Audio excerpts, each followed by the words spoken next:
বাক্য বলে, জাগিয়া থাকো ও প্রার্থনা করো, যেন তোমরা পরীক্ষায় না পড়ো। আত্মা ইচ্ছুক কিন্তু মাংস দুর্বল।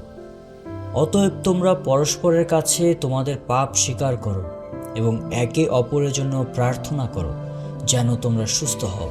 ধার্মিক ব্যক্তির আন্তরিক প্রার্থনা মহাশক্তিশালী প্রার্থনা, যা আমাদের বল ও শক্তি দেয়, আমাদের সকল সমস্যা থেকে উদ্ধার করে।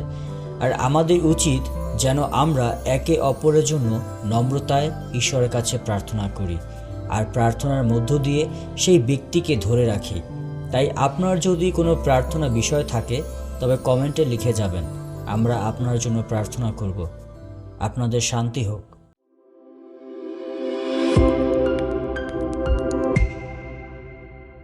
আমার প্রাণ ধুলিতে সংলগ্ন, তোমার বাক্যানুসারে আমাকে সঞ্জীবিত করো। আমি আপন পথসমূহে কথা কহিলাম, আর তুমি আমাকে উত্তর দিয়াছ। তোমার বিধিকলাপ আমাকে শিক্ষা দাও, তোমার নির্দেশ পথ আমাকে বুঝাইয়া দাও। আমি তোমার আশ্চর্য কর্ম সকল ধ্যান করিব। আমার প্রাণ দুঃখে গলিয়া পড়িতেছে, তোমার বাক্যানুসারে আমাকে উঠাও। আমা হইতে মিথ্যার পথ দূর করো, কৃপা করিয়া তোমার ব্যবস্থা আমাকে দাও। আমি বিশ্বস্ততার পথ মনোনীত করিয়াছি, আমি তোমার শাসনকলাপ সম্মুখে রাখিয়াছি। আমি তোমার সাক্ষ্যসমূহে আসক্ত।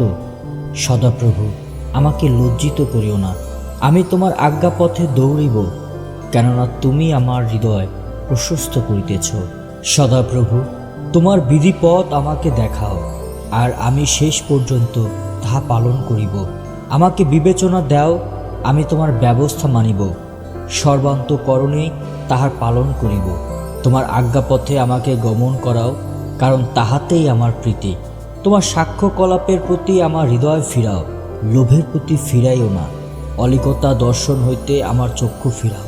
তোমার পথে আমাকে সঞ্জীবিত করো, তোমার দাসের পক্ষে সফল করো তোমার বচন, যাহা তোমার প্রতি ভয় সম্বন্ধীয়। দূর করো আমার দুর্নাম, যাহার বিষয়ে আমি ভয় করি, কেননা তোমার শাসনকলাপ উত্তম। দেখো, আমি তোমার নির্দেশ সকল আকাঙ্ক্ষা করিয়া আসিতেছি। তোমার ধর্মশীলতায় আমাকে সঞ্জীবিত করো। আমার প্রতি তোমার দয়া বর্তুক, হে সদাপ্রভু। তোমার বচনানুসারে তোমার পরিত্রাণ বর্তুক।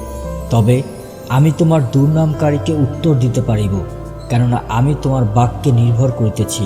আর আমার মুখ হইতে সত্যের বাক্য নিঃশেষে হরণ করিও না, কেননা আমি তোমার শাসনকলাপের অপেক্ষা করিতেছি। আমি সতত তোমার ব্যবস্থা পালন করিব, যুগে যুগে চিরকাল করিব। আর আমি প্রশস্ত স্থানে গতায়াত করিব, কেননা আমি তোমার নির্দেশ সকল অন্বেষণ করিয়াছি।